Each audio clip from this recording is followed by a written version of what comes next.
The first thing I heard that Christmas night wasn't the crackling of the fireplace or the soft hum of carols on the radio. It was my mother's sigh, long and dramatic enough to sink into the branches of the tree I was decorating. "She's still job hunting." Again, she murmured loud enough for the entire living room to hear.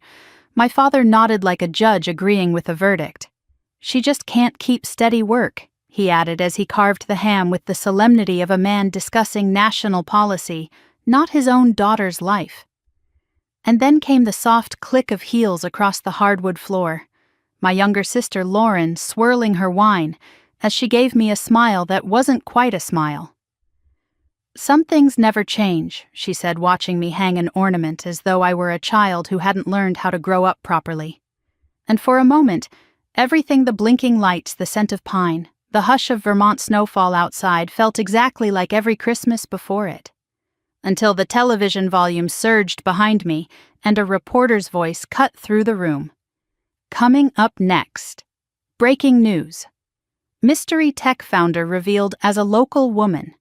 The ornament slipped from my fingers. I bent down to pick it up, feeling all three of their gazes pressing into my back. The glass bulb was one Lauren and I had painted as kids. Hers was perfectly even mine, streaked with messy glitter. Somehow it felt symbolic tonight. I set it carefully on a branch, pretending my hands were steady. Mom shuffled in from the kitchen, wiping her hands on a festive towel dotted with snowmen. "Emily, sweetie, would you put that higher?" "It looks a little childish down there." She had always believed the tall branches belonged to Lauren, the grown-up daughter. Lauren adjusted her wine glass and leaned closer to Dad. "She's probably between jobs again," she whispered, not softly enough. "It happens." Dad cleared his throat. "Emily, your mother and I were thinking, new year, new start. Maybe you should consider something more stable. You're 30 now. It's time to settle." I kept my eyes on the tree. "I'm not job hunting." Dad waved this off as if brushing away dust. "Everyone needs stability. Floating isn't a plan." Mom set down a bowl of cranberry relish, her smile both soft and sharp. "We just want you to find something real, sweetheart. Something secure, not these laptop side gigs." I didn't reply. If I said I had stability, they wouldn't believe me. If I said I wasn't floating, they'd insist I was. If I said I was fine, they'd say I was in denial. Some battles weren't worth engaging in. The TV continued murmuring in the background, but no one paid attention. Lauren reached for an ornament I had placed near the top and moved it 2 branches lower, a correction disguised as helpfulness. "Symmetry matters," she said lightly, like she hadn't just reasserted her status as the daughter who knew best. Outside, children shouted as they threw snowballs down the street. Inside, the Carter house felt like a stage set. Everything familiar.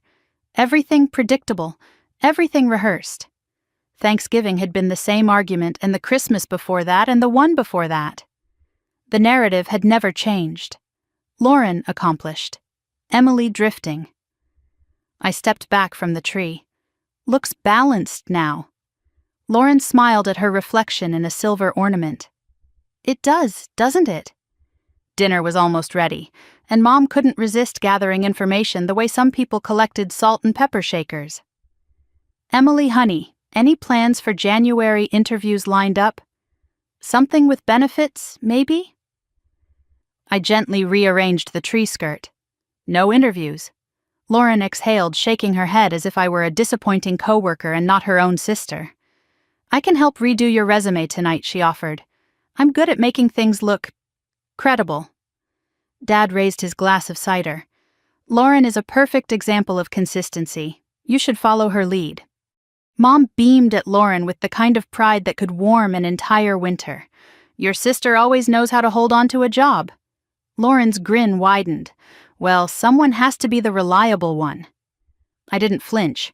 I'd learned long ago to swallow comments like that without letting them choke me. The doorbell rang, startling Mom. "Oh, that must be the Hendersons." She hurried away, returning moments later with our snow-dusted neighbors carrying a tin of cookies. "Merry Christmas." Mrs. Henderson gave Lauren a warm hug, then turned to me with polite curiosity. "Emily, are you still between jobs?" It was the same tone one used for a stray cat kind, but pitying. Lauren sipped her wine to hide a smile. Dad answered for me. She's figuring things out, still searching, still searching. The phrase floated through the room, attaching itself to me like invisible lint. Mrs. Henderson nodded sympathetically. Well, good luck, dear. Hard time of year to be unemployed. I kept my hands folded. Thank you. They wished us a merry holiday and left. Snow blew in as the door closed, the cold slicing through the warm lights for a moment before the house sealed itself shut again. Mom brushed imaginary crumbs from the counter. See, people understand. Plenty of folks take time to get back on their feet. We're not judging, Lauren murmured. Not much, anyway. The TV shifted programs, the announcer's voice cutting through the chatter. Healthcare technology breakthrough expected to reshape predictive medicine. I recognized those words instantly. They were the language of my world, the world no one here asked about. But before I could catch more, Lauren clicked to a holiday music channel. No tech stuff tonight, she said, smiling brightly. It's Christmas. I went to pour myself a glass of water, pausing when I saw my reflection in the kitchen's darkened window. 30 years old, a face illuminated by blinking red and green lights, a woman who'd built a life her family didn't even believe existed. It wasn't their fault they didn't know, but it wasn't entirely mine either. Mom returned to the living room just as another ornament slipped from her fingers and rolled toward my feet. Oh, your childhood one. Remember when you painted it with glitter glue? You were so creative back then. She handed it to me. You should put it back on, even if it looks a little messy. Lauren smirked from behind her wine. Messy is her specialty. I placed the ornament gently on a branch near the middle. There. Happy Mom nodded approvingly. Perfect. The doorbell rang again, another neighbor dropping off pie. This time, Dad answered the door.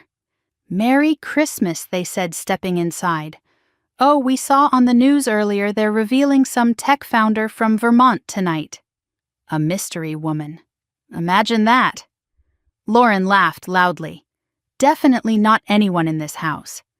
I managed a small smile, though my heartbeat quickened. I had known the reveal was coming someday. I just didn't expect it to happen. Here. Mom carried a tray of stuffing toward the dining table. Come help set the table, Emily. I followed her, placing plates carefully, centering silverware. Lauren floated behind me like an echo with heels. Try not to embarrass us this year, she whispered in passing her perfume sharp and floral. I didn't reply. I never fed the fire she tried to set. When we sat down, Dad cleared his throat. Before we eat, I'd like us to be grateful for consistency, responsibility, and perseverance, qualities we can all learn from. He nodded toward Lauren. Lauren dipped her head modestly. Just doing my best. Mom patted her hand, glowing with pride. We're so lucky to have a daughter who always stays steady. She didn't look at me when she said it. She didn't need to. Dinner went on like a rehearsed play, compliments toward Lauren. Questions toward me that felt like instructions. Advice disguised as concern. Laughter that didn't include me. The same script every year. I didn't resent them for it. Not anymore. You can't resent someone for not seeing what they've never tried to look at. We were halfway through dessert when Dad pulled out a small envelope and slid it across the table. Emily, we know money might be tight. Just until you find something more stable. Inside was a check for $5,000. Mom added quickly, it's not charity, sweetie. It's support, just until you land on your feet. Lauren picked up her fork and twirled it thoughtfully. Maybe after New Year's you can start applying for real jobs. I heard a marketing firm downtown is hiring assistants. I laid the envelope down without opening it further. I'm fine. Dad frowned. Pride doesn't pay rent. I didn't answer. Then click. A sudden blast of sound filled the room. Everyone turned. The TV, forgotten in the corner, had switched segments. A red banner pulsed across the screen. Breaking news. Mom reached for the remote, startled. Oh, the volume! But before she could lower it, the announcer's voice boomed through the living room. Breaking news tonight. We have just confirmed the identity of the mystery tech founder behind the healthcare platform, revolutionizing hospitals nationwide. Sources say the founder is a 30-year-old woman, originally from Maple Ridge, Vermont. The room froze. The air froze. My pulse froze. Lauren's wine glass stopped mid-air. Wait.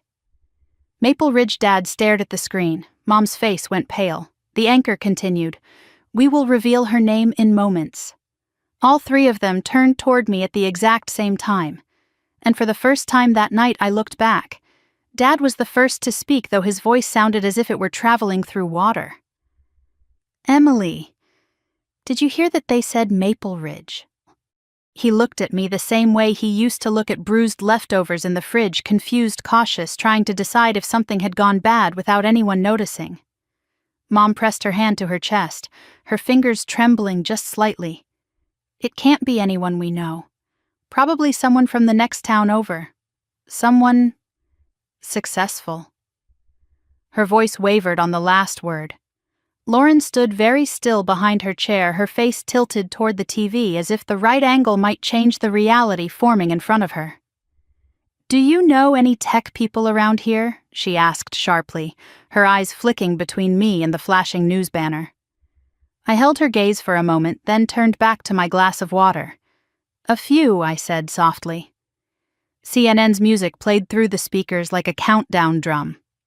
The anchor continued. This unidentified founder has kept her identity hidden for years, despite leading what experts call the most groundbreaking healthcare technology of the decade. Mom let out a nervous laugh. Well, that rules out Emily. She forced a smile that didn't reach her eyes. Sweetheart, you didn't even finish that online coding course your cousin recommended. Lauren raised a brow. She dropped it after the first week. Dad nodded as though this confirmed some long-held suspicion. Exactly. Couldn't be her.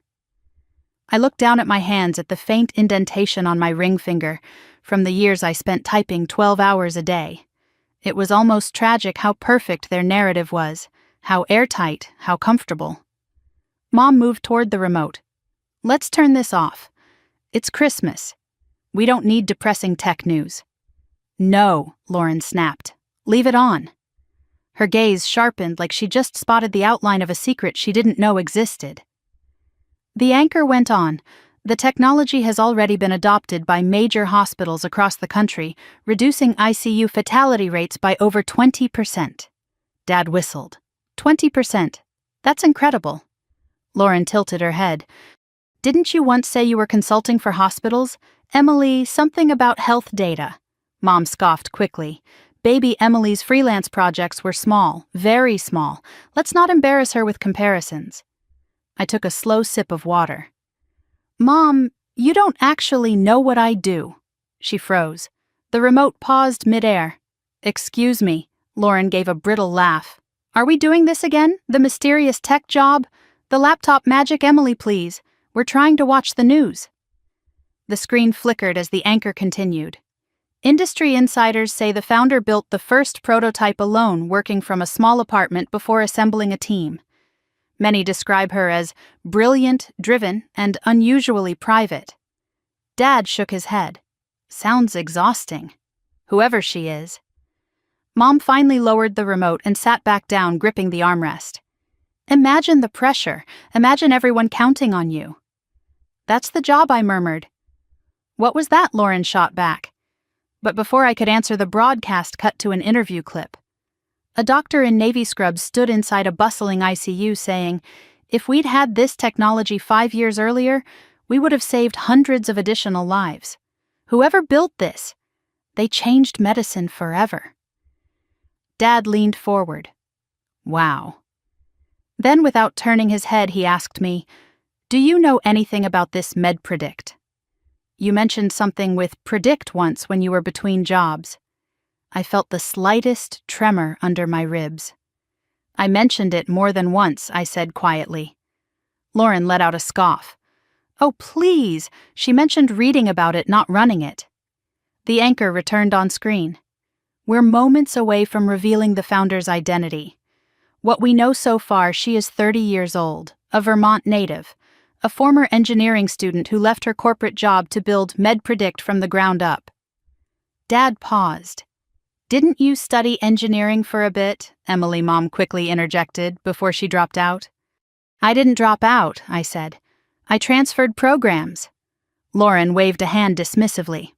"Same thing." The room thickened with tension, as though the Christmas tree itself was holding its breath. The blinking lights reflected red and green spots across the window, festive, gentle, utterly at odds with the dread rolling through the house. Mom stood abruptly and carried a plate of cookies to the table, her movements sharp, her voice too bright. "Let's just serve dessert." "We don't need," wait, Dad said. "They're about to say it." Lauren folded her arms, her jaw tightening. "Yeah, let's hear her name." I felt the knot tightening at the base of my throat. I should have walked out of the room. I should have warned them months ago. I should have been honest. But honesty had required belief, and belief had never been available here. I sank into the couch cushion as the anchor said, "We now have confirmation from multiple sources." The founder of MedPredict is the TV froze for a split second, buffering under the weight of national attention. Dad whispered, "Here we go." Mom pressed a hand to her mouth. Lauren stared at the screen unblinking. The image shifted, and my face appeared. A professional headshot, hair, pulled back eyes steady the MedPredict logo behind me. The anchor's voice was clear as glass. "Emily Carter." No one spoke. Not even the house. The tree lights blinked. Somewhere in the kitchen, the refrigerator hummed. The world tilted. Mom's fingers slipped from her lips. "No," she whispered. That can't be right." Dad shook his head hard. "There must be another Emily Carter." Lauren moved first one step back as though she'd been pushed. "You," she breathed. "You." My pulse kicked once. I kept my voice low. "Yes." Mom stumbled forward, gripping the back of a chair. "You're the founder. The one they keep talking about on the news. The one saving lives, Emily. Why didn't you tell us?" I stared at her, unable to soften the truth. "I did tell you. You didn't listen." Lauren took another shaky step. "This is insane. You can't even keep a job for 6 months. How could you run a company, a billion-dollar company?" "I kept a job," I said calmly. "You just didn't believe it was real." The room felt suddenly too small, too bright, too full of the past, pressing into the present. CNN continued playing behind us. MedPredict has become a cornerstone of modern healthcare. Hospitals report unprecedented improvements in early detection. Founder Emily Carter is now considered one of the most influential innovators of her generation. Dad slumped heavily into a chair. My daughter is a national headline." Mom's face crumpled. "You were struggling. We saw you struggling. You were alone. Why didn't you let us help?" I laughed once, soft, hollow. "You offered to help. You offered a portfolio for interviews, a check, advice. But you never asked what I was already doing." Lauren's expression hardened. "Don't turn this into our fault." "Isn't it?" I asked gently. The news anchor spoke again. "Anonymous sources say Carter maintained secrecy to avoid media pressures and protect her team during early development. Her work is now credited with reducing mortality rates across the country." Lauren sank into the couch as if her bones had melted. "You did all that?" Dad wiped a hand across his forehead. "I told people you were lost, that you were trying to find direction." His voice broke. "But you already had one." Mom shook her head over and over like a broken metronome. "How could you hide something so big?" I took a breath that felt like glass. "I didn't hide it. I tried telling you. But you saw me as someone who needed to be fixed." The color drained from Lauren's face. "And now the world knows before we do." There was bitterness there, deep and real. From the TV came the hum of applause as the broadcast switched to a clip of me speaking at an internal conference months ago. My voice echoed softly through the living room. "The goal was never fame," my recorded self said. The goal was saving lives. Mom stared at the screen as if seeing me for the first time. "My God," she whispered. You really are her." Dad swallowed. "What does this mean for us? For our family?" Lauren cut in sharply, her voice trembling. "What do you think it means? It means the entire town is going to know we didn't believe her." I met her eyes. "I never asked you to defend me." Her eyes darkened. "But we didn't even try." For a moment, none of us moved. The tree lights blinked, the house breathed, and then Dad said the one sentence that cracked something ancient inside me. "I never thought you'd succeed like this." The words were meant to be honest, they were, but they landed like a stone. Mom whispered, "Emily, please say something." So I did. "I need fresh air." I walked toward the front door. Behind me, I heard Lauren whisper, "She's leaving." Dad murmured, "Let her go." Mom whispered, "No." We already lost her once. But I didn't stop, because Christmas had finally told the truth none of us had been brave enough to say. The cold air didn't hit me immediately. What hit first was the silence, the sudden heavy absence of the living room's breathless shock, the absence of my mother's trembling hands, the absence of Lauren's disbelief cutting through the air like glass. Outside, the snow had gathered into thick white drifts along the porch steps, softening every edge except the one sharp thought echoing inside my head they still didn't understand. I stepped out onto the porch, closing the door behind me, but it didn't latch all the way. The muffled sounds of the TV still seeped through the crack, my name being repeated. The words founder and innovation and national impact tangled with the familiar murmur of CNN. The same voice that had been ignored in this house for 30 years had been amplified to millions within minutes. And still, not one of them had asked, "Are you okay?" The snow crunched softly beneath my boots as I leaned against the porch railing. Christmas lights blinked along the gutters, tiny bursts of red and green flickering like the heartbeat I couldn't steady. Down the street, other houses glowed warm and bright, families laughing, toasting, unwrapping presents. But here in the Carter house, Christmas had become something else, entirely a mirror they had never wanted to look into. Behind me, I heard the door creak open. Lauren stepped outside, arms wrapped around herself, though she wore a thick black sweater. Her breath came out in short clouds, but her tone was still warm with disbelief, irritation, and something new, fear. "You can't just walk out like that," she said. "I'm not walking out, I'm breathing." "That's not funny, Emily." She stepped closer, careful on the icy spot near the top step. "You blindsided us." I looked at her slowly. "I blindsided you, yes." She didn't waver. "What are we supposed to do with this? The news, the neighbors, the questions everyone's going to ask, how our own sister became this national tech figure and we didn't even know." "That's not my responsibility," I said calmly. Lauren's eyes flashed. "But you made it our problem." I didn't answer right away. Snow drifted sideways as a gust of wind moved through the street. A neighbor's Christmas inflatable deflated with a pathetic whine, collapsing slowly into the yard. Lauren crossed her arms tighter. "Why didn't you tell us?" "Not even me," I tried, I said. Over and over, when she demanded.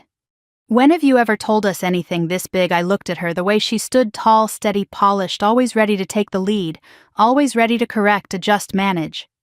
She'd never had to ask who she was in this family. The role had been handed to her like an heirloom. When I said I was building something, I replied. When I said I was working in healthcare technology. When I said I had meetings, deadlines, investors, travel. You all heard those words, Lauren. You just didn't believe them. Lauren scoffed. "We thought you were exaggerating. You always sounded vague. Because whenever I tried to explain the specifics, one of you interrupted with career advice I didn't need." Lauren shifted her weight uneasily. "You could have pushed harder." I stared at her. Why is it always my job to push harder to be heard in my own family? She opened her mouth, then closed it. The wind carried the faint scent of pine from the yard. For a moment, she wasn't the perfectly composed Lauren, the golden daughter, the one who always had the right answer. She was just a younger sister caught between her pride and her confusion. Finally, she muttered, "Well, Mom's really upset. She's upset because people will judge her," I replied. "Not because she misjudged me." "That's unfair." "No," I said softly. "It's honest." The door behind us opened again. Dad stepped outside the warm glow of the house, framing him like a halo of misplaced comfort.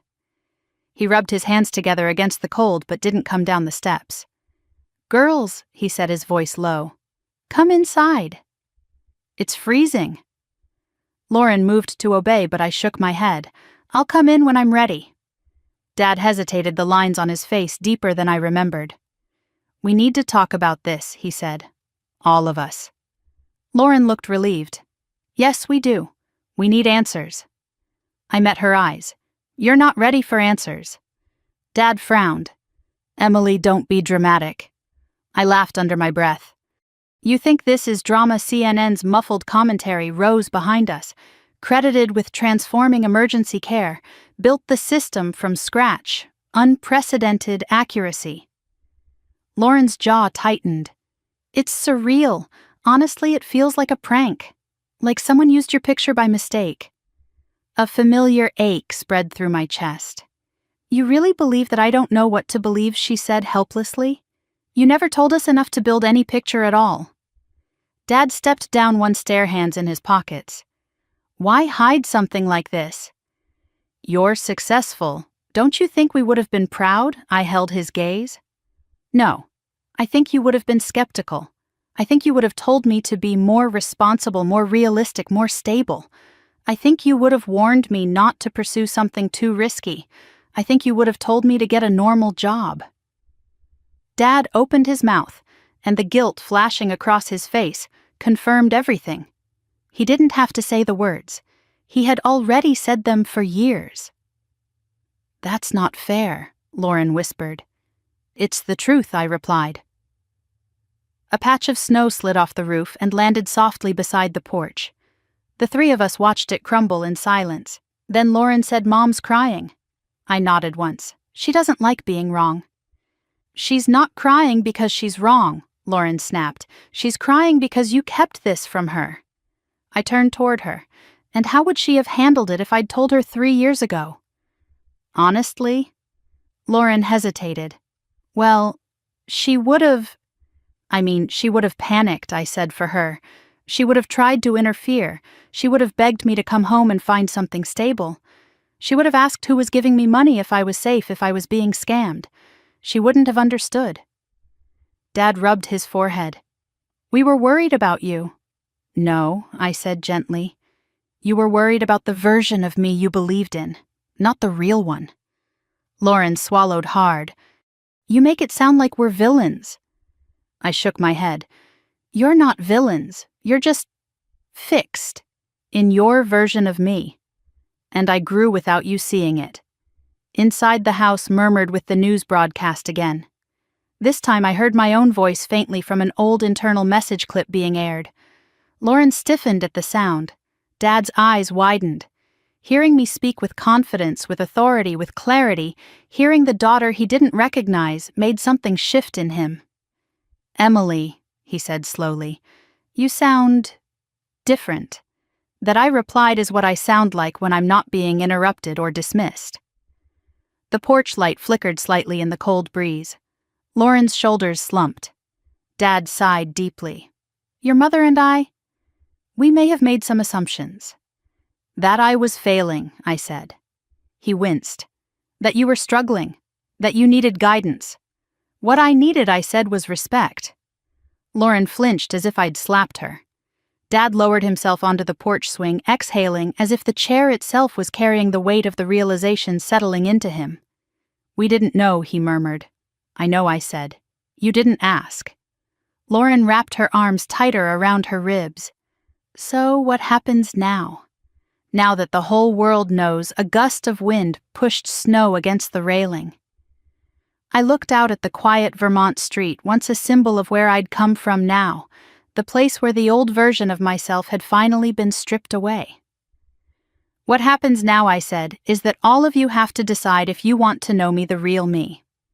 Dad looked up, eyes softer. "We do." Lauren nodded slowly. I do too. But you have to let us. I studied her face. For the first time that evening, she didn't seem angry or smug or superior. She looked scared, lost, as if she'd just realized the role she'd perfected her entire life had been dismantled in one broadcast. I'll let you know me, I said softly. But not tonight. Tonight everything is too raw. Lauren let out a shaky breath. Okay. Behind us, through the cracked door, the TV anchor said, "Experts predict this breakthrough will shape the future of American healthcare for decades." Dad whispered, "My daughter did that." I turned toward the snow-covered street again, but my voice was steady now. "Yes," I said. "She did." And for the first time in my life, neither of them corrected me. The door finally drifted open behind me, letting out a warm spill of light, and voices, CNN still replaying its loop, the house breathing uneasily around the shock of my name. I stepped back inside, brushing snow from my sleeves. Dad and Lauren followed, both silent in a way that felt unnatural for our usually opinionated family.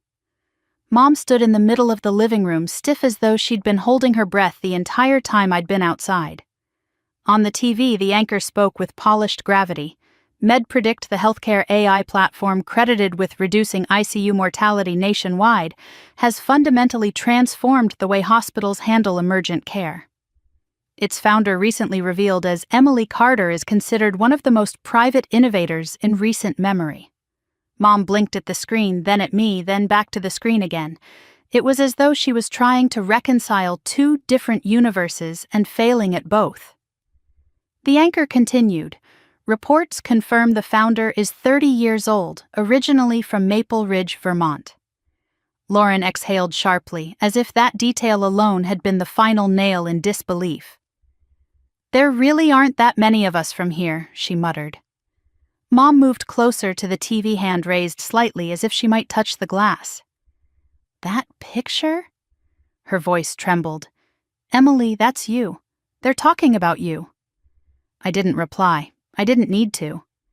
The TV cut to a graphic showing national hospital adoption rates, the map glowing with blue. Over 400 hospitals nationwide, the anchor reported.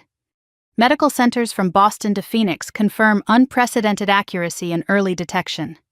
Dad's brows knitted. 400 hospitals. Using your system. Yes. He sat down slowly, as if lowering himself into a new reality his body wasn't prepared for. The TV switched segments. A clip from a hospital ICU played machines beeping, nurses moving quickly, and attending physicians speaking to a reporter. "Before MedPredict, we often made decisions based on instinct and experience," the doctor said. "Now we have real-time predictive models that catch complications hours, sometimes days earlier. It saves lives. Every day." Mom pressed her fingers to her lips. "My God." Lauren let out a short, humorless laugh. "We thought she couldn't keep a job," she said under her breath.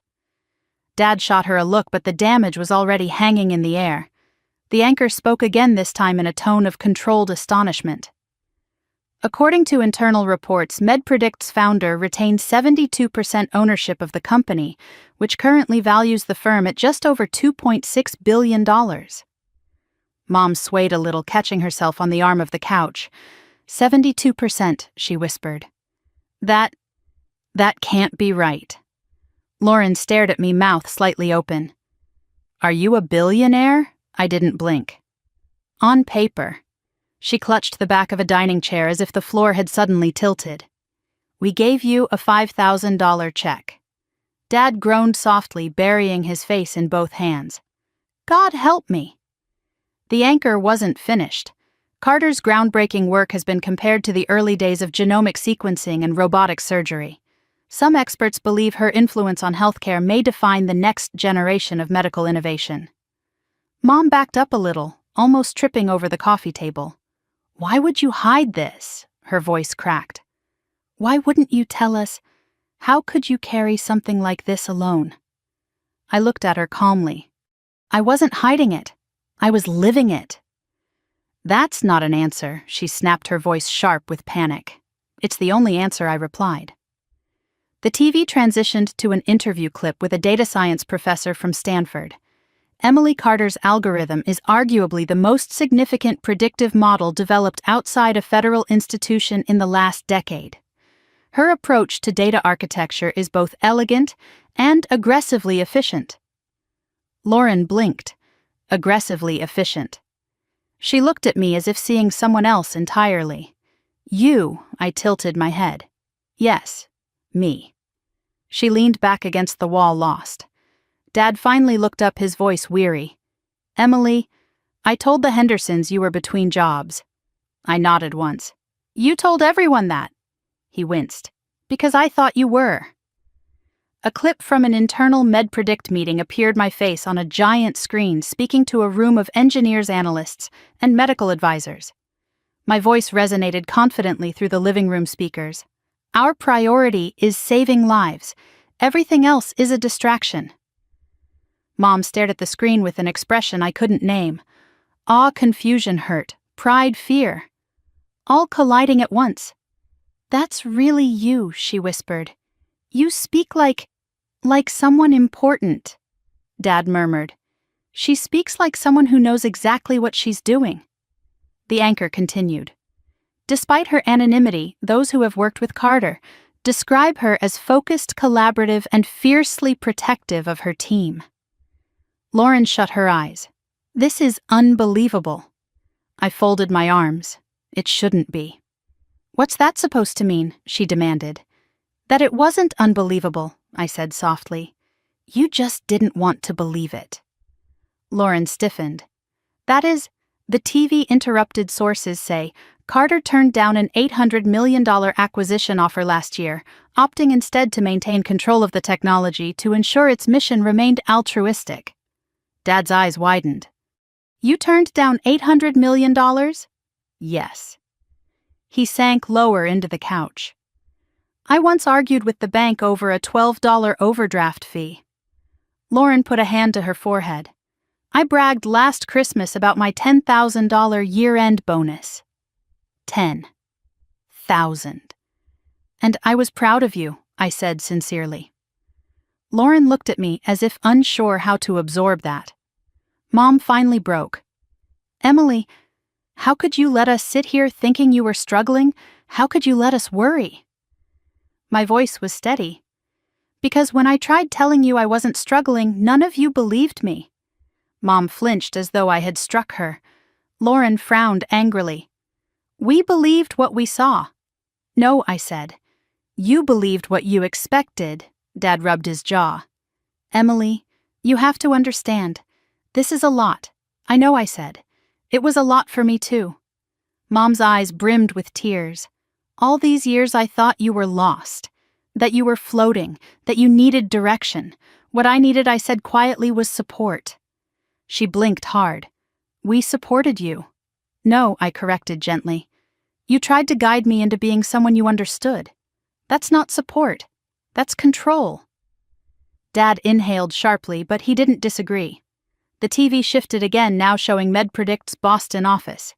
Engineers collaborating around bright screens, analysts reviewing data streams, medical advisors working alongside them. A caption read, "One of the fastest-growing healthcare teams in the country." Lauren stared at the screen. This is your company. Yes, you built all that with a team, I said. But the architecture, the first prototype, the early models, those were me. She shook her head. I spent years thinking you were irresponsible. I know, I said. You made that clear. Mom reached for me before quickly pulling her hand back, unsure if she was allowed. Emily, honey, we just didn't understand. That's the point, I said, my voice softening. You didn't want to. The room fell silent. A final clip played on CNN, a healthcare administrator speaking to a reporter. Without MedPredict, our ICU would look very different. Families would have lost loved ones we were able to protect. Emily Carter's impact cannot be overstated. Mom pressed trembling fingers to her lips, tears sliding over her knuckles. People are alive because of you, she whispered. All this time. You were doing something extraordinary and we thought you were wasting your life. I let out a slow breath. Yes. Lauren took a single step toward me, her voice cracking. Emily. We didn't know. We didn't even try to know, Dad added softly. We were wrong. From the TV came a final statement, one the anchor read with quiet weight. This revelation has stunned the nation, bringing unexpected attention to Maple Ridge. Residents are processing the news that one of the most influential healthcare innovators of the decade grew up right here. Dad stood restless, overwhelmed. Reporters will come, he said. Neighbors will talk. Everyone will know we didn't. He broke off, unable to finish. Mom wiped her eyes. Everyone will know you didn't fail, she whispered. My throat tightened. I never failed, I said. You just assumed I did. Lauren's shoulders slumped. So what happens now? I looked around the room at the tree, the lights, the faces I'd known my whole life now seeing me through a foreign lens. Now, I said, we decide whether we can talk honestly for the first time in 30 years. And with the weight of 3 decades hanging in the air, none of them disagreed. Dad sat down heavily, elbows on his knees, as if the living room had tilted, and he needed something solid to hold on to.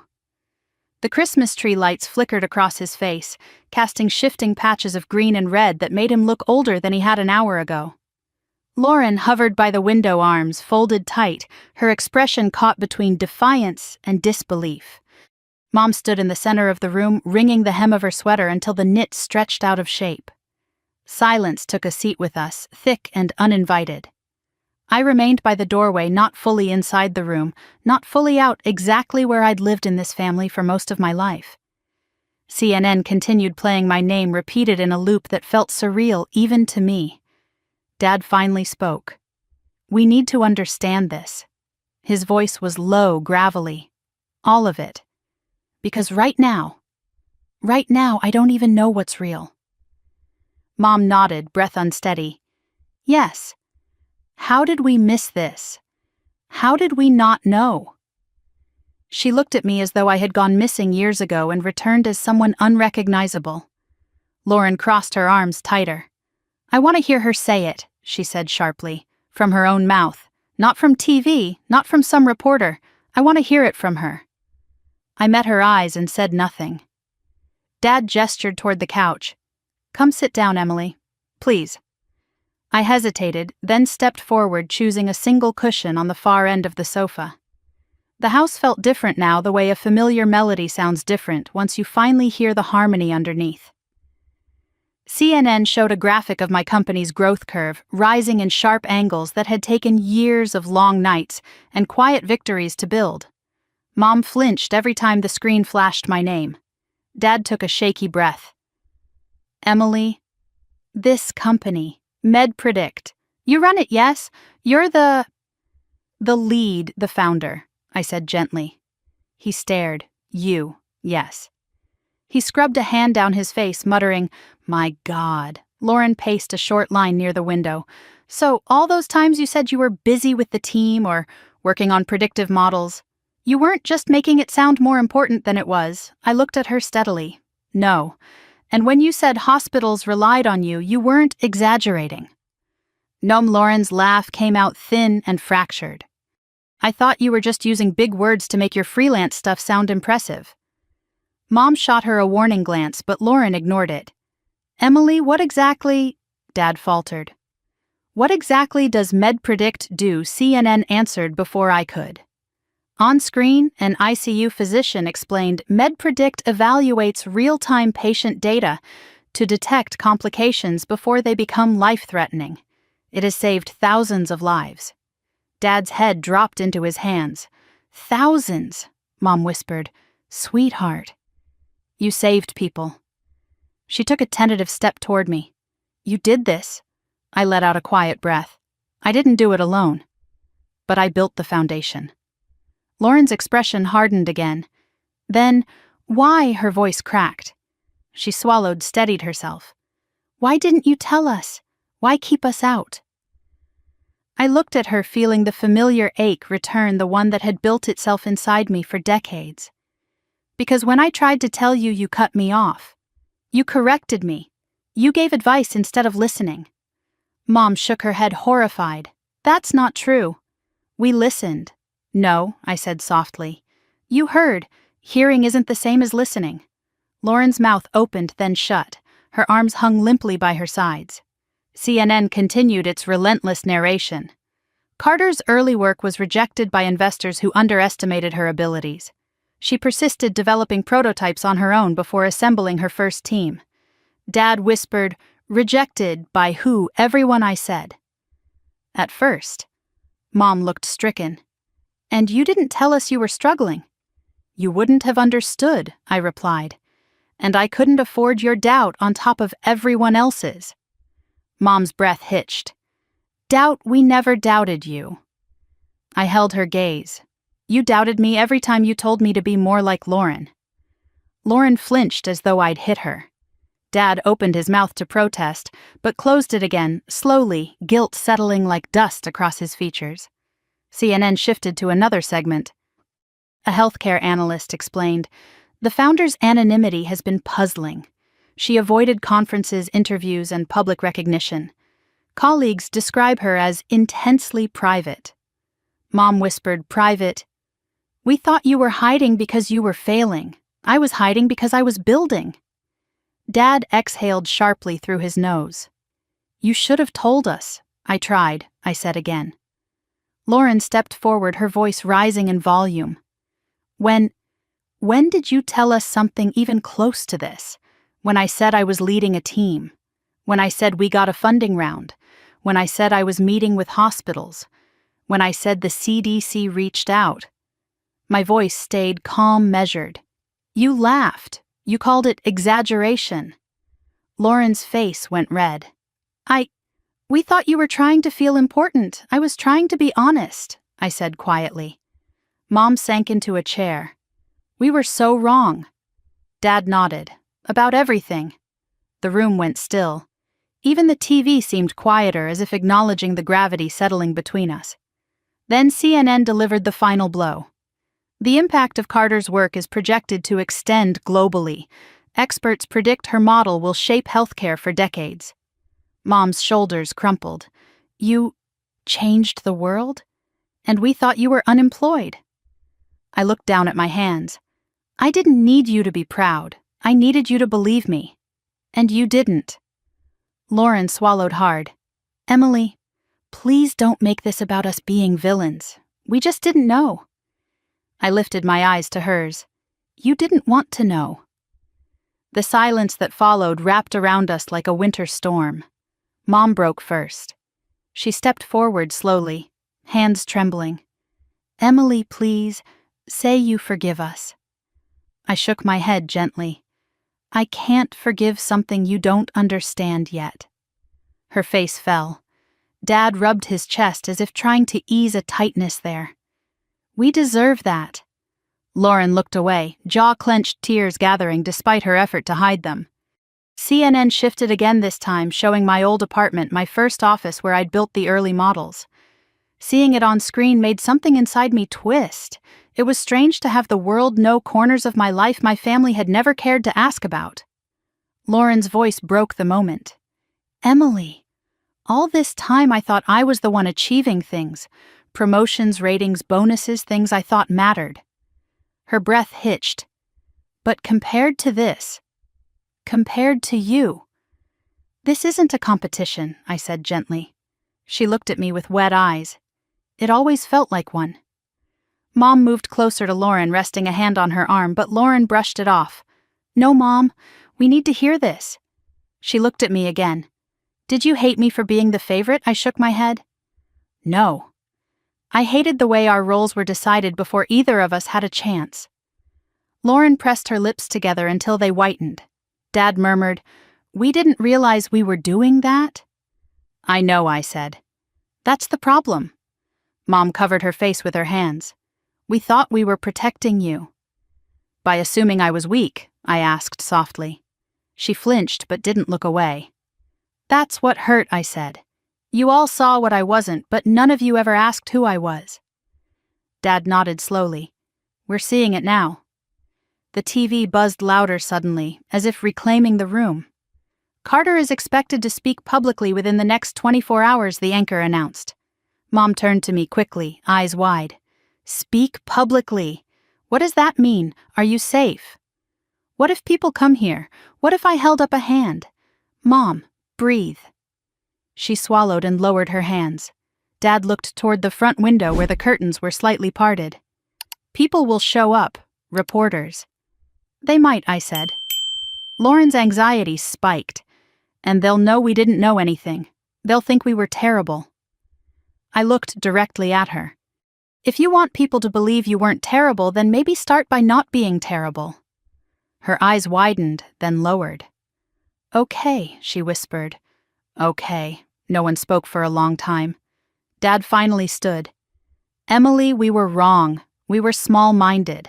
We assumed the worst, and I'm sorry. Mom nodded through tears. Me too, Lauren's voice cracked. Me 3. I exhaled a breath that felt like an entire decade leaving my lungs. Thank you, I said. But this isn't finished, not even close. Mom moved toward me, her voice soft. Then help us understand. Teach us. I shook my head gently. Understanding isn't something you wait to be taught. It's something you choose to seek. Dad nodded slowly. Then we'll choose it. Starting now. Lauren took a shaky step closer. Is it too late to fix this? I looked at all 3 of them, their trembling hope, their shame, their fear of losing me now that they finally saw me. And I told the truth. It's not too late, I said. But it won't be easy. The house exhaled with us, the Christmas lights softening to a warm glow. Outside, tires crunched over snow. Lauren turned. Who is that? More neighbors, reporters. I crossed to the window and pulled the curtain back. Headlights lined the street. People with cameras stepped out of vans. Dad's voice shook. They're here. And just like that, Christmas wasn't the only thing unraveling. The first knock sounded like a fist hitting my ribcage from the outside, loud, sharp, too certain of itself. Dad flinched. Mom gasped. Lauren froze in the hallway, halfway between running and hiding, looking like a deer that suddenly realized the forest was on fire. Another knock. Harder. Then the unmistakable rise of voices outside the front door, neighbors, curious onlookers and reporters, whose tone carried that eager brightness of people who smelled a story worth breaking. Dad hurried toward the entryway, pressing his palm flat against the door, as if he could hold the entire world back with the weight of one hand. No one opens this, he murmured. No one. But the porch light flicked on automatically, and the shapes outside sharpened into silhouettes. The glow lit up their phones' cameras and expectant faces. Snow gathered in the folds of their coats. Breath fogged the air. Feet shuffled. Someone whispered, "Is she inside?" Mom wrung her hands, pacing. This can't be happening. It's Christmas Eve. Why are they here tonight of all nights? Lauren stared through the window blinds. Because Emily's the country's biggest story right now. Her voice cracked. And because she's our sister. I watched her say it, not with pride, not yet, but with something new, something closer to recognition. Another knock. Ms. Carter, Emily Carter. We just want to comment. Cameras flashed against the frosted glass. Dad turned to me. Are they allowed to do this? They're allowed to stand on a public street, I said. And you're allowed not to open the door. Lauren inhaled a shaky breath. Some of those people are neighbors. I recognize the Coopers. And the Bennetts. Oh God, the Hendersons are here too. Mom almost whimpered. The Hendersons. Why, Lauren shot her a look. Because they watch the news, Mom. The doorbell rang insistently. Ding dong, ding dong, ding dong. I stepped forward. Let me handle it. Dad blocked me with one arm. Absolutely not. You're not facing them alone. They're not going away, I said. Before anyone could move again, a voice shouted from the porch. We brought a bottle of wine just to congratulate her. Mom's expression collapsed in on itself. Wine. Why would they bring wine? They never bring wine, Lauren muttered. Because our sister is apparently saving the country. Dad pressed his lips tight. Emily, get back. But it was too late. The door swung open 2 inches. Not because anyone turned the knob, because someone outside gave it a determined push, and our latch, old worn from 20 years of Vermont winters, didn't catch all the way. A gust of cold wind blasted into the living room, and with it came the Hendersons. "Oh my goodness," Mrs. Henderson exclaimed, breathless and delighted. "We just couldn't go to bed without saying congratulations." Can you imagine a billionaire living right next door? Mom's face turned the color of peppermint candy. "Please, this really isn't." But they weren't listening. Mr. Henderson stepped forward with his phone outstretched. "Could we get a quick photo? Just something to show our family. They'll never believe we know her." He angled his phone before I even answered. "Smile, Emily." I lifted a hand slightly. "Actually, tonight isn't." But the flash fired anyway. Another neighbor group appeared behind them, half tumbling through the open doorway, the Coopers carrying cookies, the Bennetts clutching both wine and homemade fudge, 2 teenagers live-streaming with breathless commentary. Guys, we're literally in the living room of the MedPredict founder right now. Lauren's mouth dropped open. "Are you kidding me? People are live-streaming our house." One of the teens waved at her. "Hi, Lauren." Mom stepped backward until she hit the armchair. This is chaos." Neighbors filled the room like rising water. Someone exclaimed, "We saw the announcement. We had no idea you were so brilliant." Another chimed in. "This whole time we thought you were in between jobs." Lauren flinched. Dad moved toward the doorway, trying to steer people back. "Folks, please, this is family time." But the Bennetts had dropped their coat on the floor. The Coopers were rearranging themselves for a group selfie, and Mrs. Henderson had taken up position beside me, beaming like a woman posing with a celebrity at Disneyland. "Emily, dear," she said, "look this way." "Yes, perfect." I raised both palms gently. "If you don't mind, I'd really prefer we not take photos tonight." "Oh, nonsense," she chirped. "You look wonderful." The flash went off again. Dad groaned. For heaven's sake. Lauren had retreated to the side of the room, eyes wide, watching her status in the neighborhood evaporate before her eyes. For years, she'd been the Coopers' favorite Carter, the one they bragged about, the one they complimented at block parties. Now they barely looked at her. One of the neighbors whispered loudly, "I always wondered why she moved away. Turns out she was doing big things." Another murmured, "Meanwhile, the sister stayed in town." Lauren's jaw tightened, ready to crack. I stepped forward. "Excuse me," I said firmly.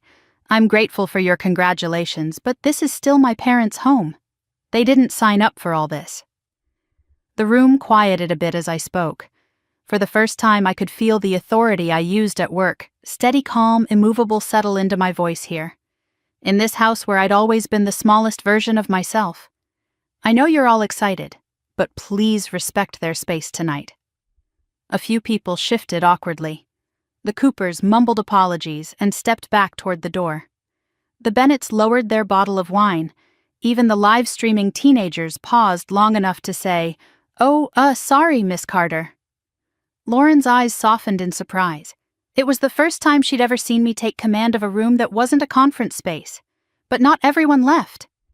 Mr. Henderson lingered, inching his phone closer. "Just one more. Just for my brother." "He won't believe," Lauren snapped. "Can you not?" Her voice cut through the room like a knife.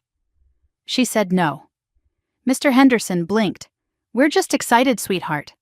"I'm not your sweetheart," Lauren hissed. "And this isn't a tourist attraction." Dad's eyebrows shot up. Mom pressed her lips tight to hide a proud, pained smile. Mr. Henderson finally backed out onto the porch. All right. Merry Christmas."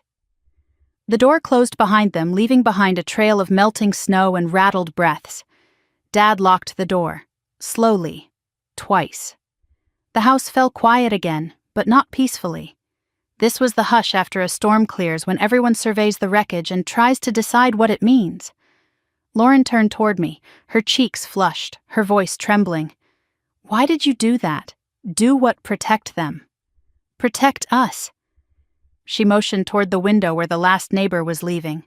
"After everything we've said tonight, everything we didn't believe about you, why would you defend us?" Her voice wasn't angry. For once it wasn't competitive, it was raw. I met her eyes. Because this is my home too. She swallowed. I don't understand you. You're not supposed to understand me to respect me, I said softly. For the first time all night, she didn't have a comeback. Behind us, Mom stepped closer to the tree, touching an ornament lightly as though grounding herself. Dad sat on the edge of the couch like a man whose world had grown too big too fast. The doorbell rang again. Mom let out a small scream. No. No more. Dad didn't move. Lauren didn't move. I reached for the curtains and peeked. Outside were news vans, 3 of them engine lights humming satellite dishes pointed toward the sky.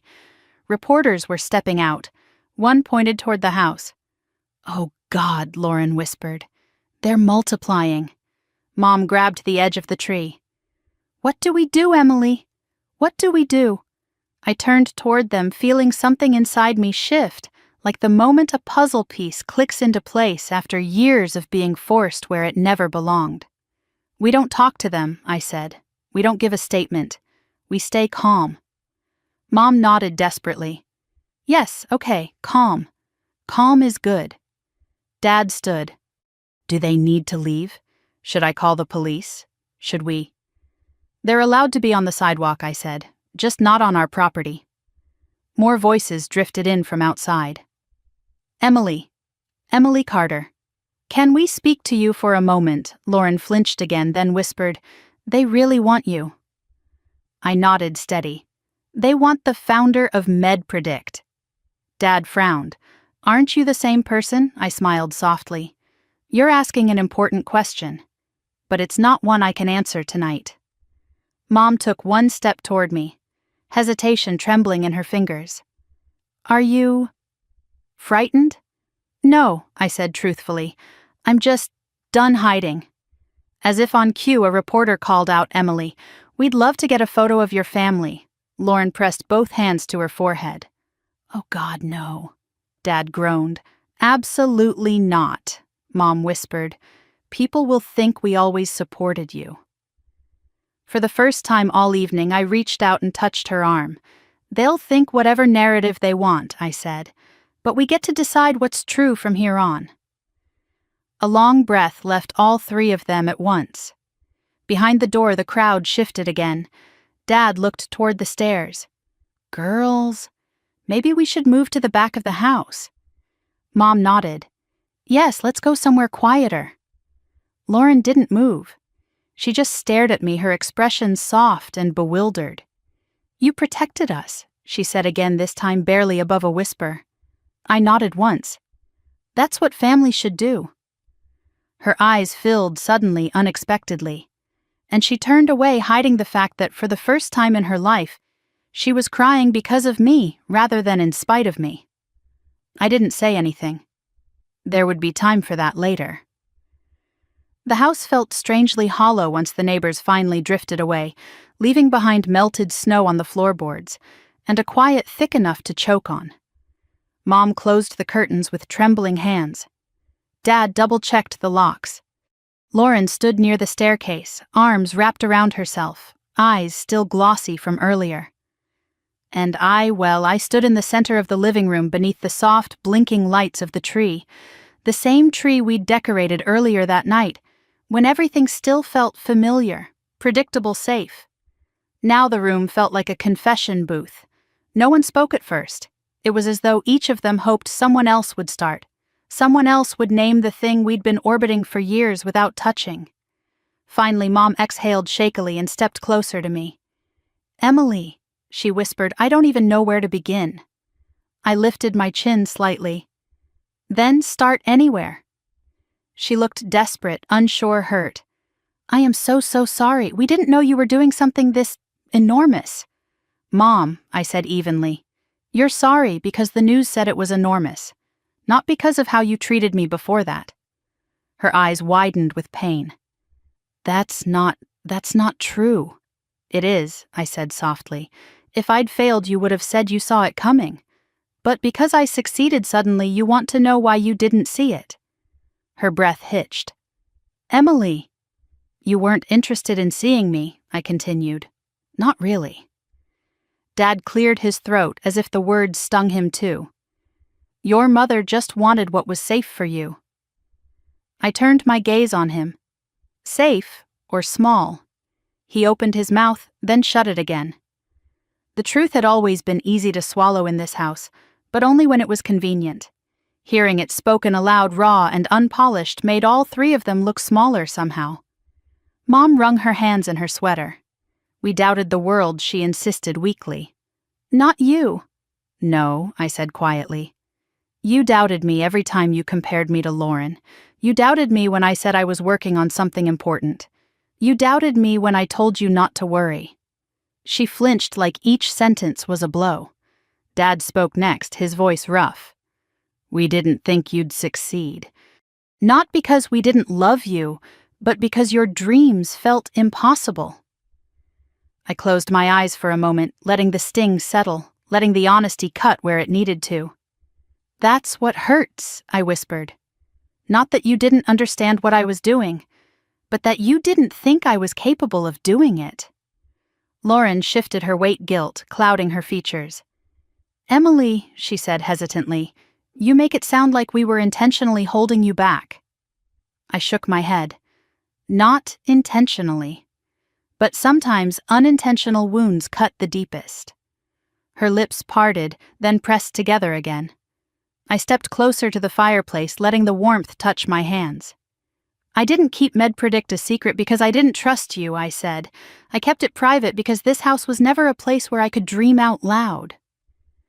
Mom swallowed hard. We should have been the safe place for that.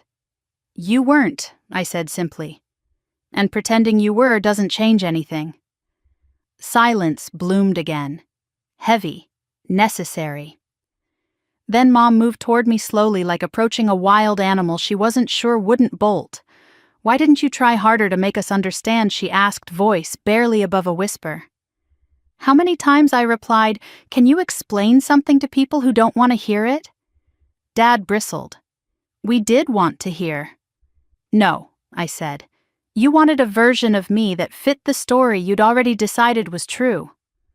Lauren looked away, ashamed. The tree lights blinked on Lauren's cheek, highlighting the tear sliding down. I didn't know you felt this way, she murmured. You didn't ask, I said. She winced. Mom took a step closer. Emily, she whispered, please, tell us how to fix this. I shook my head. You can't fix what you refuse to acknowledge. Dad let out a long, unsteady sigh. Then let us acknowledge it now. Before I could answer, I heard soft footsteps on the stairs. Lauren appeared more fully in view, wiping her face as though preparing herself for a blow. I heard everything she said quietly. Her voice sounded small, not the controlled, polished tone she used with neighbors or coworkers, not the triumphant lilt she used whenever talking about her own accomplishments. This voice was real, fractured, bare. I need to talk to you, she said to me. Mom looked between us, unsure. Should we? No, Lauren whispered. This is for me to say. She took a breath that shook her shoulders. I spent my whole life trying to be the perfect daughter, the responsible one, the one who did everything right because I thought that's what mattered, that's what love looked like.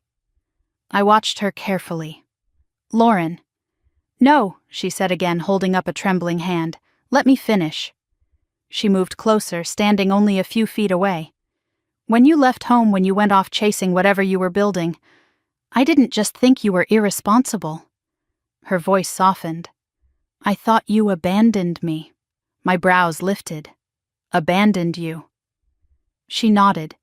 Tears filled her eyes, because suddenly I was the only one left to meet their expectations, to exceed them, to never disappoint them.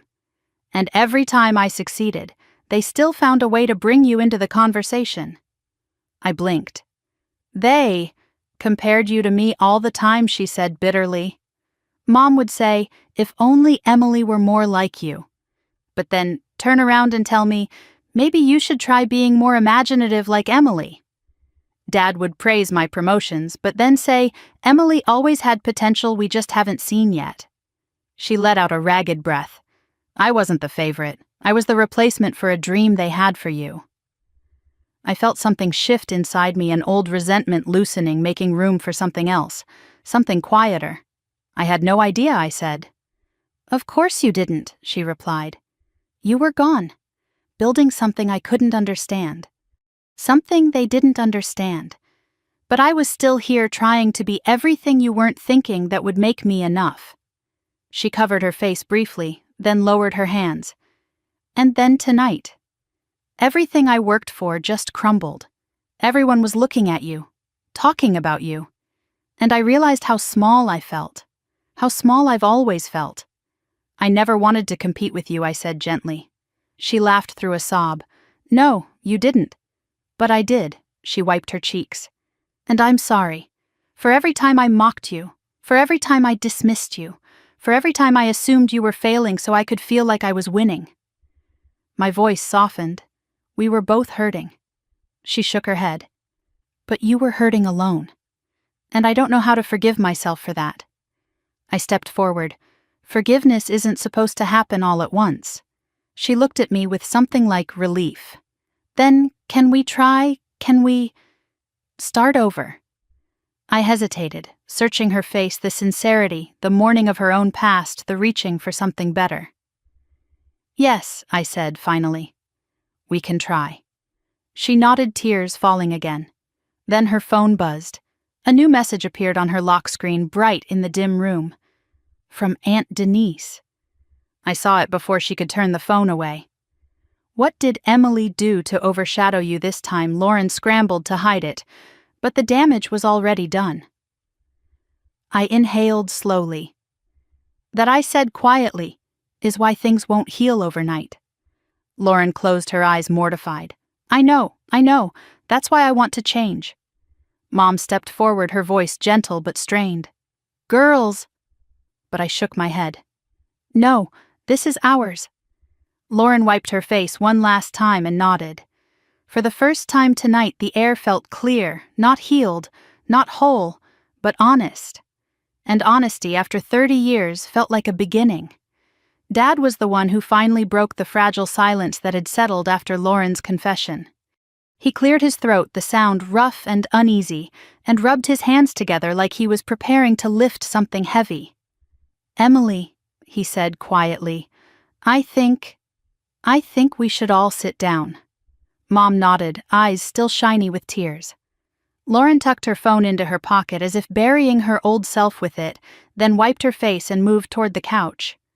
I followed them, but I didn't sit. I stood near the fireplace, arms loosely folded, letting its faint warmth reach me. Dad lowered himself into his favorite armchair, the one he always sank into after dinner, the one I used to curl up beside when I was little. Tonight he looked smaller in it, older, as if the world he'd built in his mind, the one where he understood everything about his family, had collapsed without warning. He looked up at me. Honey, there are things we need to say. Things we should have said years ago. Mom sniffed and whispered, decades ago. Lauren sat rigidly, hands clasped in her lap. Her guilt hovered around her like a second shadow. Dad took a deep breath, steadying himself. Your mother and we were raised to believe that success looked a certain way. High school, college, stable job, steady paycheck, a path with no surprises. Mom nodded weakly. A path we could understand. And when you stepped away from that path, Dad continued, we felt lost. We didn't know how to support you. So instead of asking you what you needed, we tried to pull you back to a version of life we recognized, Lauren added softly. We dragged you backward when you were already steps ahead. Dad nodded, shame tightening his expression. We thought we were helping. But we were wrong. Mom reached for Dad's hand, her voice quivering. We doubted your choices, your direction, your independence. We saw you doing something different and called it dangerous instead of brave. I didn't move. I wanted to hear all of it, every realization, every regret. Not because I needed apologies to validate my success, but because I needed them to finally see me. Dad swallowed hard. Emily, I didn't just think you were lost. I believed it. I believed it so deeply that when you said you were building something big, I thought it was wishful thinking. Mom whispered, "We thought you were trying to make your life sound better than it was." I exhaled slowly. "I know," no, Dad said firmly. "You don't know all of it." He leaned forward, elbows braced on his knees. "Your school counselor once told us you had the potential to be a visionary thinker. She said you saw things before other people did." And I laughed. I thought it was nonsense. I'm ashamed to admit that now. I felt something tighten at the base of my throat. "I laughed," he repeated, "because the idea that you could do something monumental felt too big, too unrealistic. And instead of asking how we could help you grow, we clipped your wings." Mom choked on a breath. "We made you small. We tried to make you smaller because your dreams scared us." Lauren's eyes filled again. "And I made you even smaller." I looked at her. "Lauren," she shook her head fiercely. "No, let me say it." She pressed a palm to her chest. "I wanted to be the one who made them proud. I wanted to be the success story. So every time you reached up, I pushed you back down." Her voice cracked with self-loathing. "I used you as a benchmark for failure because it made me feel safe, powerful, like I wasn't losing ground." Her honesty chilled the room. "And when you talked about your work," she continued, "I didn't hear you because I didn't want to. If your dreams were real, then what did that make my accomplishments?" I stepped closer, voice soft. "Lauren, your accomplishments matter. They always did." "But yours were changing the world," she whispered. I couldn't bear the idea that my entire identity was built on being the better daughter, when maybe I wasn't. A long silence stretched between us. Mom wiped her tears. "Girls, we did this. We created the competition. We set you up as the comparison. We shaped how you saw yourselves." Dad nodded heavily. "And we're sorry. God, we're sorry." I inhaled deeply the fireplace warmth, finally reaching into the coldest parts of me. "Thank you," I said softly. "But there's still something I need to say." They all looked at me, hopeful, frightened, waiting. "I didn't keep MedPredict private to punish you," I said. "I kept it private because I needed to know who I was without your doubts, without your expectations, without your limits." Mom bit her lip. "Didn't you want to share your victories with us?" I replied. "But you weren't listening." Dad's voice lowered to a whisper. "We hear you now." For the first time, I said gently. Lauren lowered her head. "We don't deserve your forgiveness." "No," I agreed lightly. "But forgiveness isn't something you deserve. It's something you work toward." Mom's breath trembled. "Can we work toward it?" As a family, I looked at her long and hard. "That depends on whether you want to know the real me or the version of me that fits your comfort." Her lips parted, trembling. "The real you," she whispered immediately. Dad echoed, "The real you." Lauren's voice was softer. "The real you. Always." The moment felt fragile, like a glass ornament balanced on the edge of a branch. One breath too strong and it could shatter. One gentle touch and it could hold.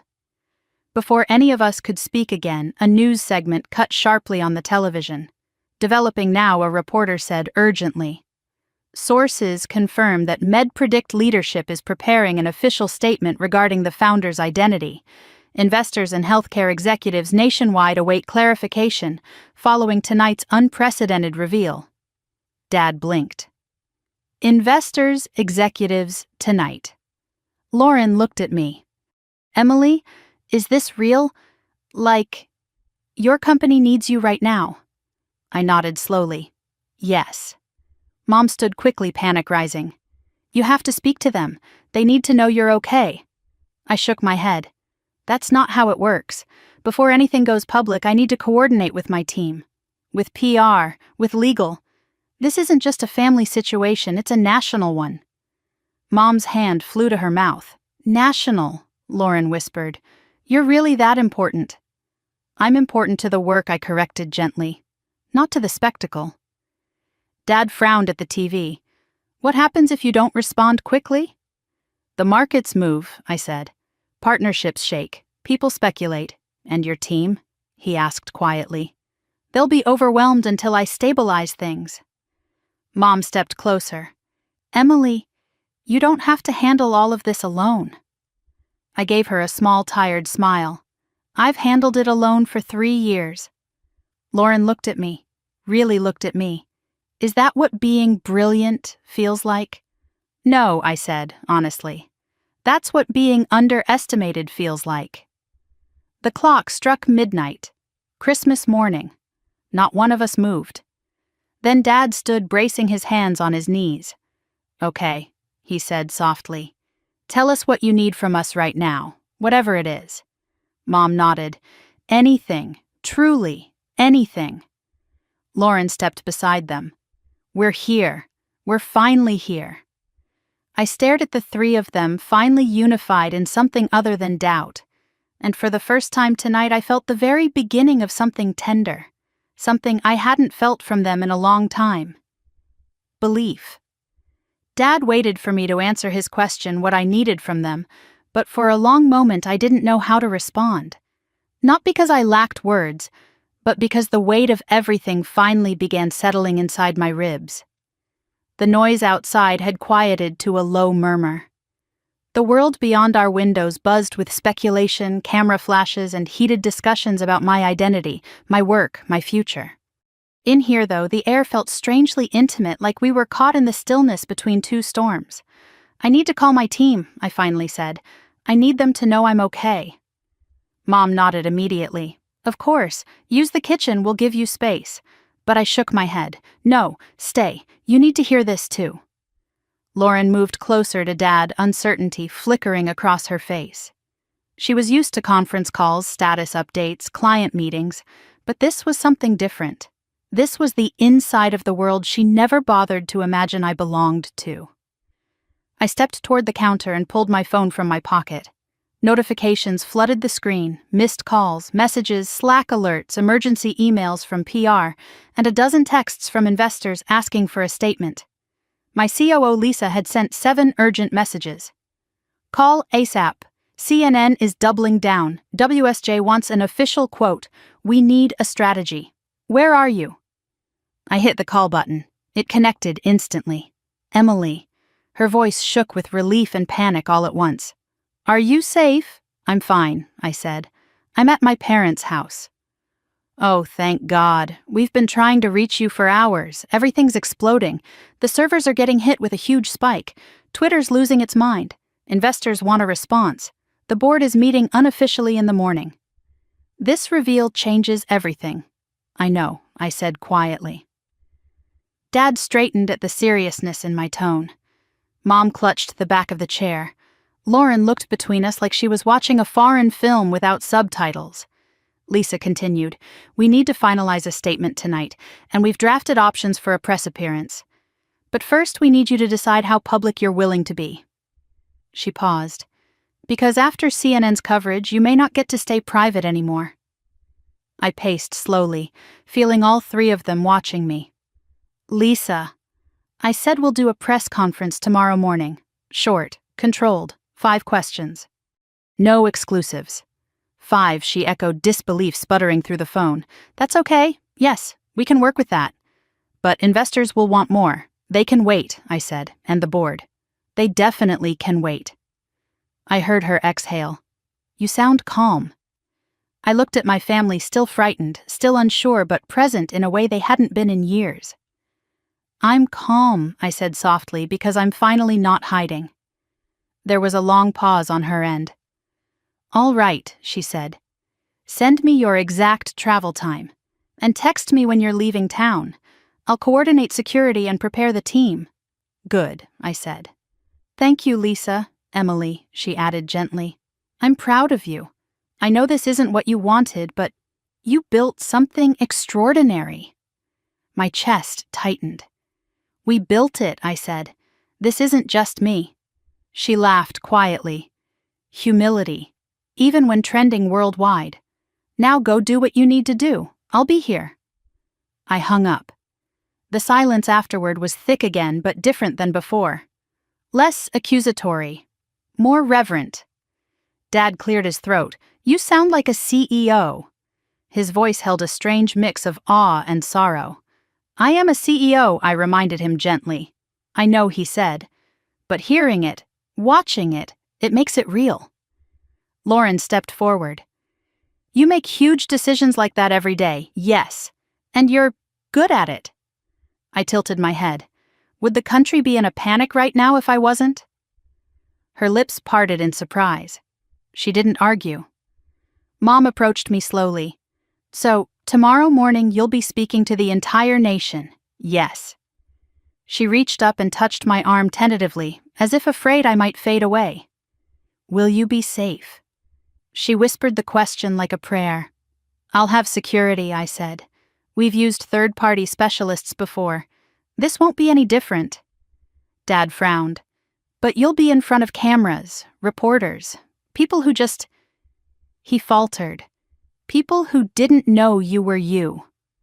I met his eyes. "Dad, no one has ever really known who I am." Lauren inhaled sharply at that. Mom's eyes filled again. "We should have known." "You could have," I replied gently, "but you didn't want to see past who I used to be." That truth landed heavily, but no one ran from it this time. Dad stepped closer.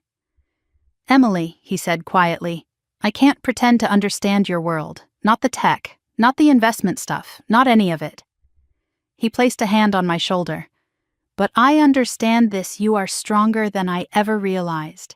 And smarter, and braver, and I didn't tell you that enough." My throat tightened. Lauren looked down at her hands. "I didn't tell you that at all," Mom whispered. "We thought we were protecting you, but we were just protecting our own comfort." I closed my eyes. "I know." Dad squeezed my shoulder once. "Is there anything we can do for you tomorrow?" I hesitated. "You can let me go without guilt." "I need to fly back tonight or early morning," Mom's breath stuttered. "Tonight? But it's Christmas." "Christmas changed," I said softly. Lauren nodded sadly. "It changed the second CNN said your name." Dad sank back into his chair. "Will you come back after the storm settles?" "Yes," I said instantly. "But on different terms." Mom wiped her tears. "Different how terms?" "Where you see me," I said. "Not a version you're comfortable with. Not a daughter you compare or correct." "Me." She nodded slowly, reverently. "We'll learn," Lauren whispered. "We'll try. Really try." Dad nodded. "We'll earn it." The house fell quiet again, but this time the silence felt like fertile ground, like something new might grow here if we were careful. Then, Mom said softly, almost shyly, "Would you sit with us just for a little while before you leave?" I considered it. For a moment the instinct to resist rose, the old ache that told me I didn't belong on that couch anymore, that I was too grown, too changed, too distant to fit into their familiar spaces. But then Lauren shifted aside, making room for me between her and Mom. Dad leaned forward, hope warming his expression. Mom tapped the seat with gentle fingertips, and I surprised myself by sitting. For a moment we didn't speak. We just breathed together in the glow of the tree lights and the chaos of the night, all of us trying to understand this new version of our family. Lauren broke the quiet first. "Emily," she said softly, "what's your life actually like? What do you do all day?" Her curiosity wasn't judgment this time. It was real fragile interest. I smiled faintly. "Do you want the honest answer or the impressive one?" "Both," she said. So I began talking, not like a CEO giving a press briefing and not like a daughter defending herself, but like a woman finally able to speak freely in her own home. I told them about the first prototype, the first failure, the second failure, the breakthrough moment at 2 a.m. in my tiny apartment where the predictive model finally ran without crashing. The investors who laughed, the hospital that said yes, the algorithms that began saving lives, the quiet pride, the crushing doubts, the responsibility. I told them everything they had never asked about. At some point, Mom rested her hand lightly over mine. Dad listened with his whole body. Lauren watched me with a mixture of awe and something else, something like forgiveness. Outside reporters waited in the cold. Inside my family, imperfect, frightened, flawed, finally saw me. And for the first time, I let them. The house had grown quieter by the time I stood up from the couch, though the world outside had only grown louder. Through the curtains, I could still see the silhouettes of news vans idling at the curb, their satellite dishes angled toward the sky like restless metal birds. A soft flurry of snow drifted down, catching in the beams of their headlights. Reporters moved back and forth, stamping their feet against the cold, waiting for any sign of movement from inside. Mom watched me carefully as I slipped my phone into my coat pocket. "Do you really have to go tonight?" she asked, her voice thin and trembling. "Yes," I said gently. "The team needs me." Dad nodded slowly. "We figured. We just hoped we'd have more time." Lauren moved closer, arms crossed, but not defensively this time, more like she was hugging herself against her own uncertainty. "Can't someone else handle the chaos?" she asked. "Don't you have a second in command? Someone who can shield you from all this?" "They can help," I said. "But they can't replace me." Lauren studied me with a mixture of awe and hesitation. "You really are the center of all this. I'm one part of it," I corrected, "but an important part." Mom stepped forward as if drawn by an invisible thread. "Before you go," she whispered, "I need to ask you something, and I want you to answer honestly." I turned toward her. "Okay." She hesitated, then shook her head. "No, come closer." I stepped nearer until she could reach me without stretching. She took my hand gently, her thumb brushing across my knuckles like she was memorizing the shape of someone she'd known all her life, but only truly seen tonight. "Are you happy?" she asked. The question landed inside me like a stone dropped into deep water, quiet, heavy, impossible to ignore. I thought about my team, about the nights spent debugging code until dawn, about the heartbreak of early failures, the exhilaration of breakthroughs, the weight of responsibility, the pride of saving lives I'd never meet, the loneliness of building something most people couldn't understand, the anonymity I once clung to like armor, the sudden exposure that ripped it away. I thought about all of it, every conflicting emotion woven into the person I had become, and I answered honestly. "I'm fulfilled," I said. Which isn't always the same as happy, but it means something deeper, something I wouldn't trade. Mom swallowed hard. "And are you safe with all this attention?" "For now," I said, "but tomorrow will be complicated." Lauren let out a long sigh. "So after you leave tonight, what happens? Investors call, surgeons email you, politicians text. I mean, what does life look like for someone whose face is suddenly everywhere?" I hesitated, then gave her the truth. "Tomorrow morning, I'll meet with the team. We'll finalize a statement. Then I'll stand in front of dozens of cameras and tell the world a version of the story that's safe for them to hear. After that, the stock will move. Hospitals will call. Reporters will speculate. And for a while, everything will be chaos." Lauren's eyes widened. "That sounds awful." "It's not awful," I said softly. "It's just public." "And you prefer private," she murmured. "Yes." Dad scratched the side of his jaw. "Then this publicity is unwelcome?" I nodded. "Very." Mom squeezed my hand. "But you'll get through it." "Yes," I said, "because I have to." The living room fell quiet except for the faint hum of the heater.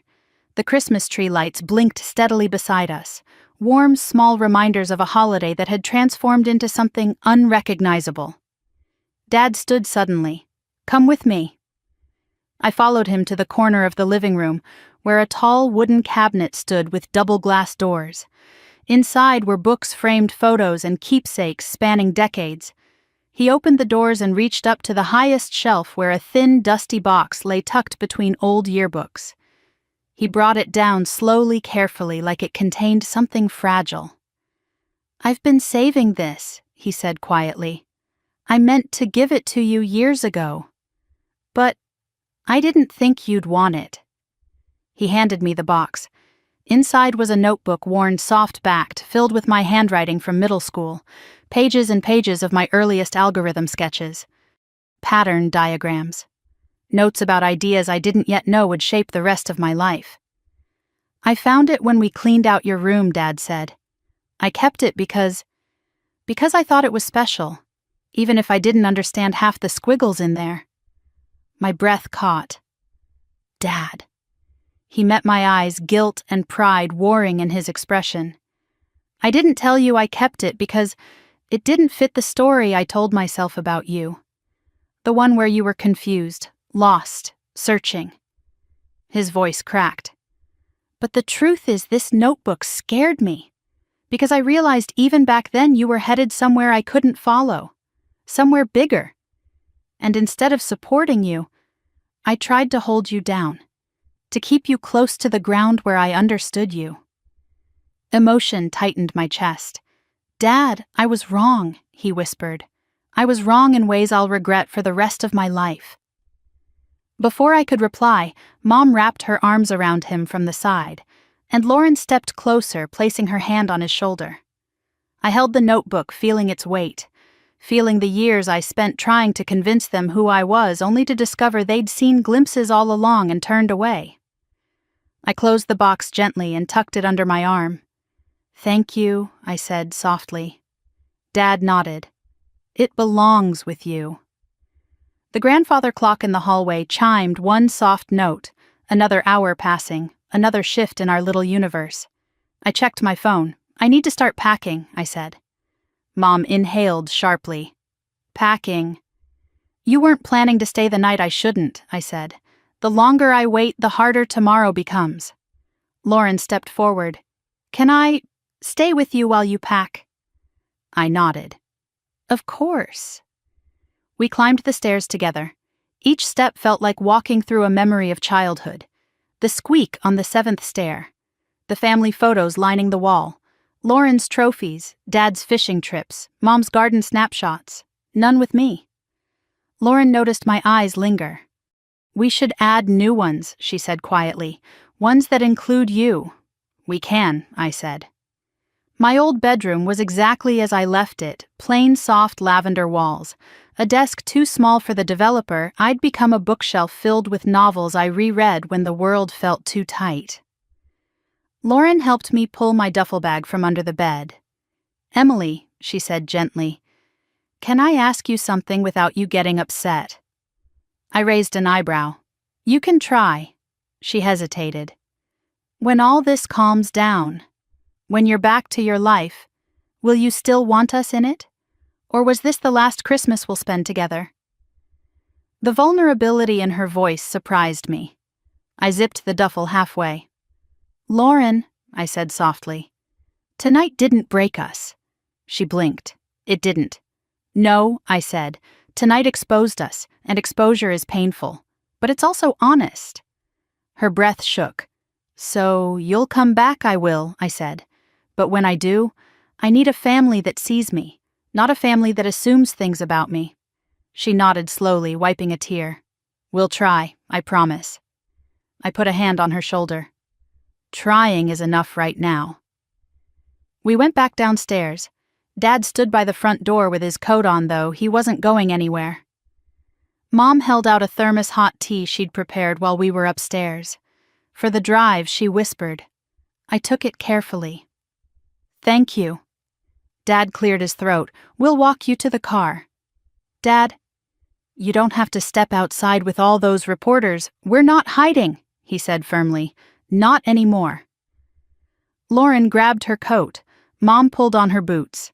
And together as a family finally beginning to stitch itself back together, we stepped toward the door. The cameras flashed as soon as it opened. Reporters surged forward. But for the first time, I didn't feel alone. For the first time, my family stood beside me, not in front of me, not behind me, but beside me. And that more than any headline felt like the beginning of something real. Snow cracked softly under our boots as we stepped onto the porch, the world outside erupting in white light. Camera flashes fired like lightning. The reporters surged toward the edge of my parents' property, blocked only by the thin line Dad drew with his outstretched arm. "Stay behind the driveway," he barked, surprising even himself. "This is our home. Respect the boundary." It wasn't a command so much as a plea, but somehow it held weight. The reporters paused, murmured, recalibrated. Maybe it was the late hour, maybe it was the cold, or maybe they sensed this moment wasn't theirs to consume yet. I tightened my coat around myself. My duffel bag hung heavy at my side. Mom slipped her hand into mine just for a moment, just to let me know she was there.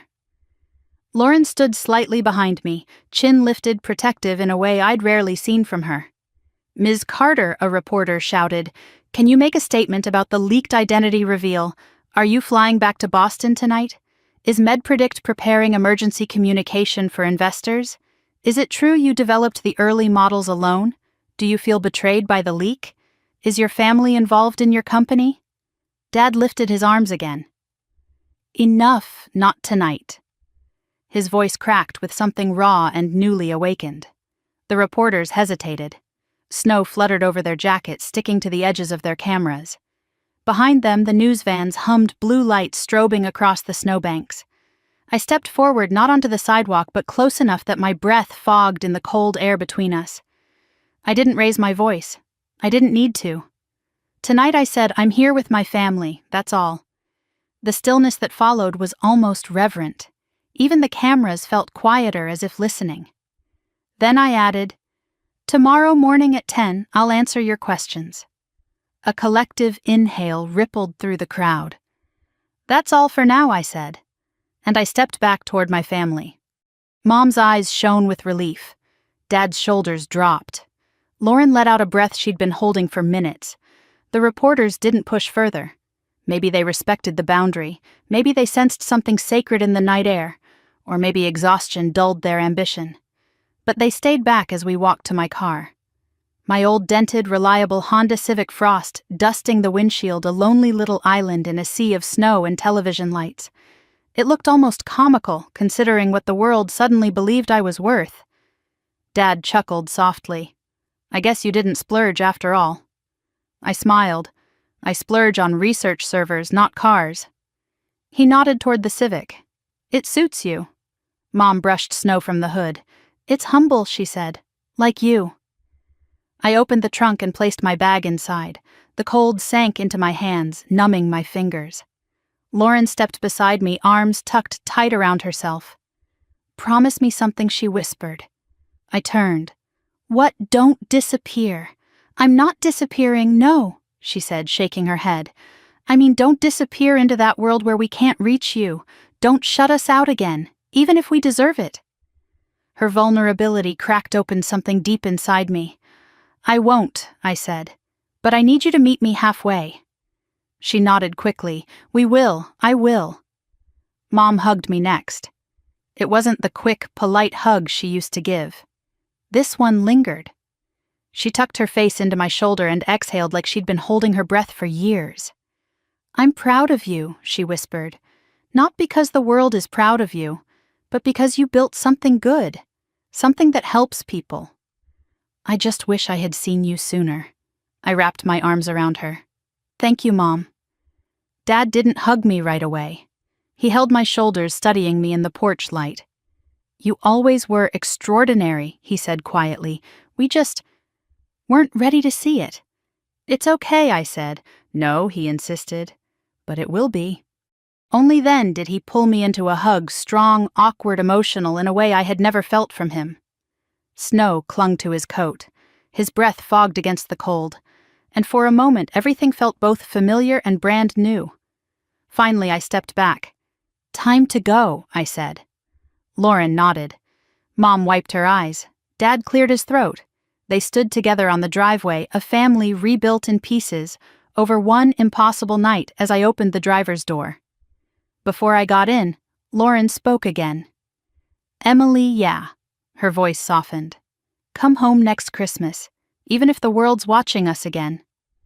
I smiled. "I will." I slid into the car and closed the door. The thunk echoed softly inside the cabin.